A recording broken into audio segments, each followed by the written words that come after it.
Hello everyone. Thank you so much for joining in today. There's another conversation that we have today at the Policy Panchayat. And today we are joined by a very special guest, Alefiya. She works in the impact consulting space here in India. The conversation that we're having today, the whole idea is that, uh, degrees, right? Like a master's degree, a master's program in the broader policy space, how useful, how helpful it is. And especially as we know that this whole education space in India is still up and coming. So degrees from abroad, like an MPP, MPA, or even other related courses. So we'll chat with that on that with Alefiya and more.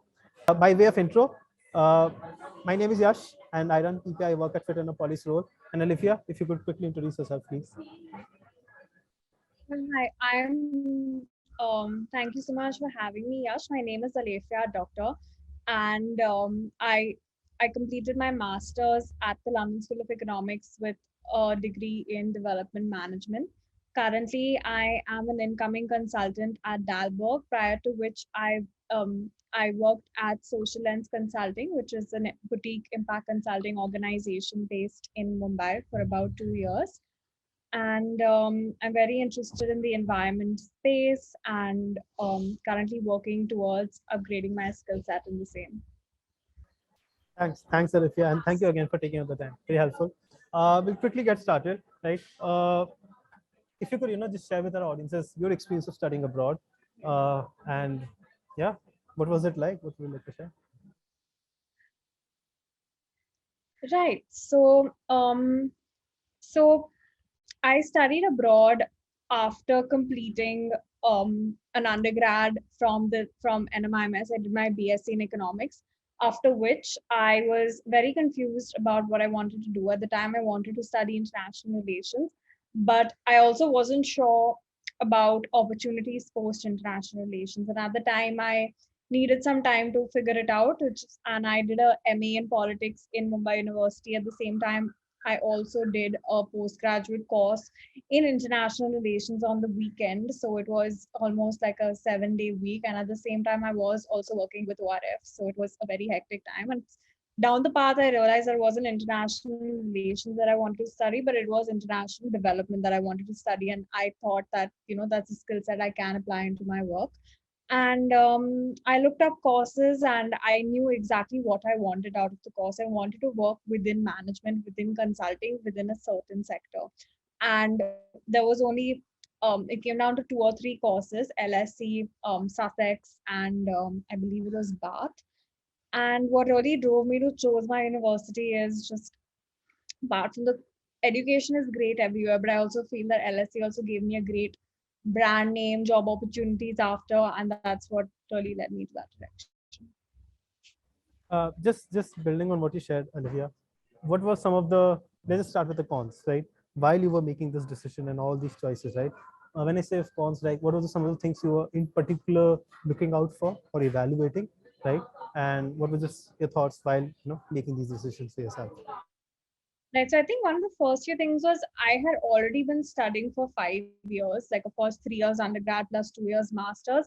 I wanted a 1 year masters. One, because of course a cost factor that a 1 year masters is half the cost of a 2 years masters. Not only tuition fee, but also rent, living expenses, food, everything just becomes double. And at the end of the day, it's the same degree, right? So automatically my choices narrowed, cut out like the USA, cut out Canada, and then I was focused more on European degrees and English degrees, like from Great Britain. And I think that was the key factor in narrowing your college choice, because it eliminates half of the good colleges, and then you're focused only on a particular country and a particular region.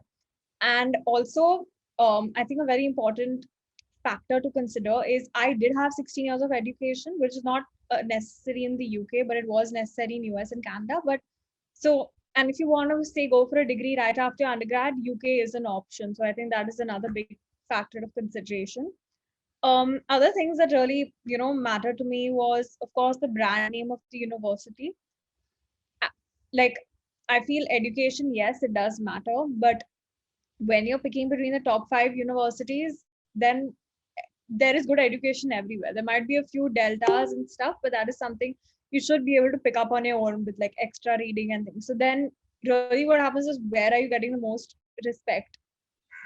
or opportunities. I wouldn't use the word respect, but opportunities in the job market, opportunities in the world outside of your sector. So, like, I think in the world of development and things, University of Sussex is number one, especially in the region, and then LSE is number two. But then, say you want to move to like a management consulting degree, then University of Sussex will not hold the same value as an LSE, right? So I think these are the kind of thoughts and considerations that I have when I was making my choice. A few others were the subjects offered. I wanted variability in my degree. I wanted to freedom to choose what I wanted to study, how I wanted to do it. Speaking to other students, what was their experience? Did they find it too taxing? Was it too easy? And also, um, what do you want out of the course, right? Like you're coming to study for a certain reason. Is it to get a Yeah. job abroad? Yeah. Is it to, get into research? So understanding your objective is very important. Like you should know why are you going to university and whether the university really fulfills that. So that should never get lost. Absolutely. And say, for example, if someone's looking to do an MPP, so maybe Oxford would be the best in UK, I'm assuming. And Yeah. of course, depending on specific niche within the this broader space. But tell me something. How early did you start this application process? Like, I know people. I mean, I say application, I mean preparation, so to speak, not just application, because I know people who start a year and a half in advance, right? And then there are those who start just say 6 months in advance or 3 months even. So how much in advance I did you think, start yeah. prepping to apply? Mm, And I began a year in advance. Yeah. So I began a year in advance, as far as I remember. I knew I wanted to go abroad, but I really didn't do anything about it until September of 2018, where I finally narrowed my university choices. But then from September, when I decided I want to go abroad, I didn't wait for like November or December. Once I decided, the work started. I took 2 months to write my SOP. I went over 21 revisions of it. I showed it to about 20 people to make sure it was perfect. There was no room for error. And I had already, since I knew I was going abroad in 2019, I had planned my work experiences before that, because so that's when I started working with ORF. That is when I started, really working with the teachers in my university to make sure that my LORs and all come through, really doing everything I can at that point for extra credit so that my application is really strong. And that is a mindset that you have to cultivate, I think, way before that even 1 year begins. But when you actually start the process, first was like, of course, shortlisting your universities. And also, I think the shortlist is important, because if you don't shortlist, it's expensive to apply, yeah, and that's a cost that's offered for you. If it's yeah, £100, £60, £70. yeah, If you're applying to say 10, that's like 1 lakh. It is a lot of money. So the shortlist is very important, and also seeing like, is it rolling admissions? Is it first come, first serve? Because these things matter then when you apply, when you don't apply.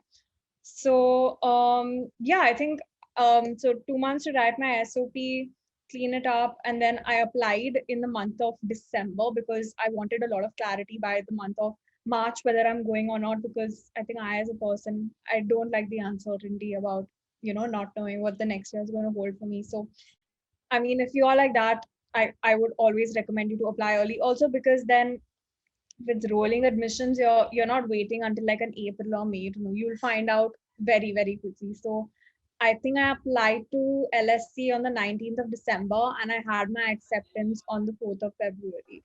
okay, So it was a little over a month, and that worked out well. And then it also gives you time to plan financially applying. So once you're you get your acceptance in Feb, then you have time to apply for scholarships the without the fact that I have to leave now breathing down your neck. You have ample 6 months to plan how you're going to fund yourself and all of that. uh, that's very helpful, Alfie. And in fact, some of the people that I speak to who have been to universities abroad, they tell me that they prepare entire Excel sheets with multiple books within it, in the sense that one for finances, loans, one for visa, and one for dormitory and what have you. Like, it's just such an extensive process if you're going abroad to study. And it's not only is Yeah. it expensive, but it's just very expensive. But every small part, you're living there and studying and all of it. Uh, Tell me something.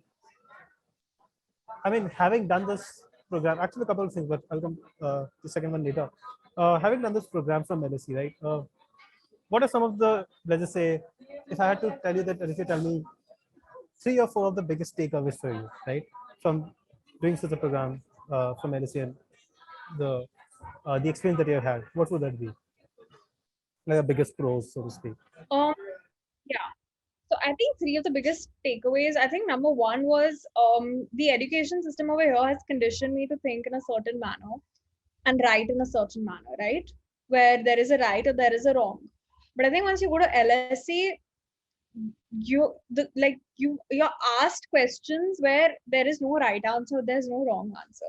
You're you're evaluated on the basis of how strong your argument is. So you can write something that is totally contradictory to your professor, contradictory to the books, but if you make a solid argument, if you have your freedom of thought, you make a great student. And it took a lot of time for me to break out the mindset of like reading writing is like actually like people actually care, like, but what is your opinion on, yes, these are the facts in your essay, yes, like I was writing like an essay on environment, and like, yes, there are planetary boundaries, and yes, this is going to happen, but what is your take on it? Like, do you believe in this? Why do you believe in this? So these are the kind of things I learned.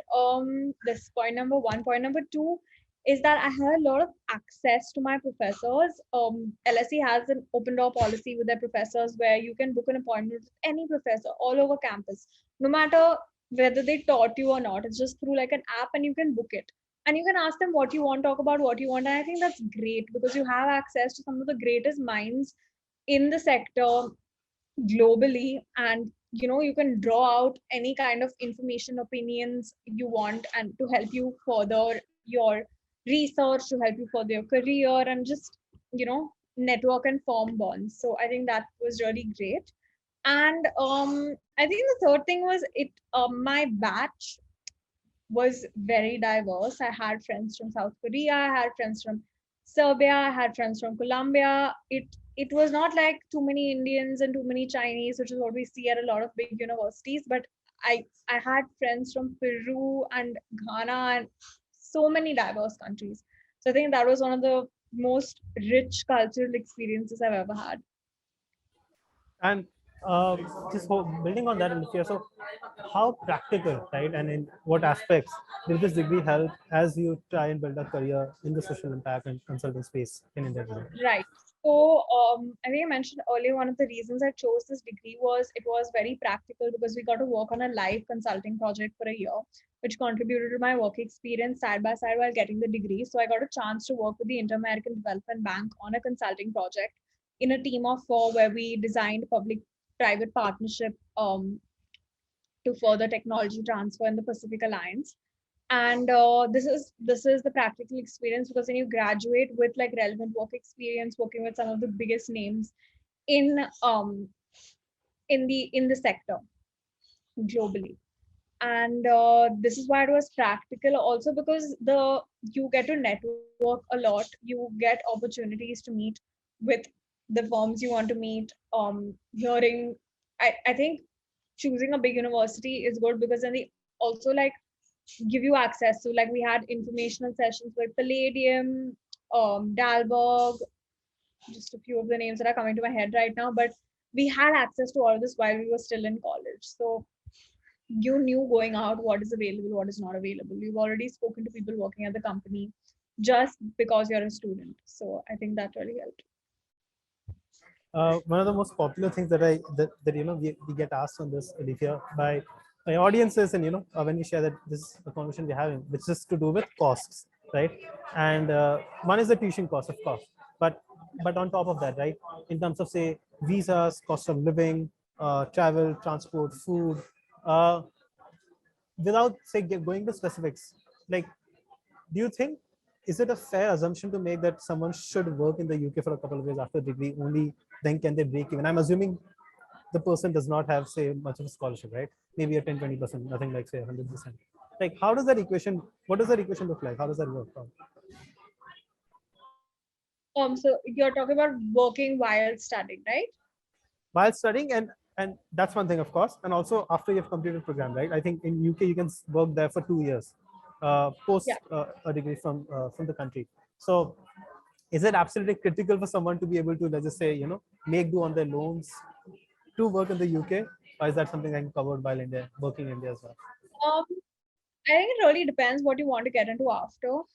So if you want to get into mainstream consulting, yes, working in India wouldn't matter because the salary packages allow you to do so. But if you want to come back to India and work in research or something that is not maybe a very highly paying sector, then yes, it's not very practical to make that decision. Then working in UK is a lot smarter because your pay packages for the same role are a lot higher. So I think it depends what sector you're working and what is the kind of job you want, and you take the same job in the UK, take the same job in India, and then compare.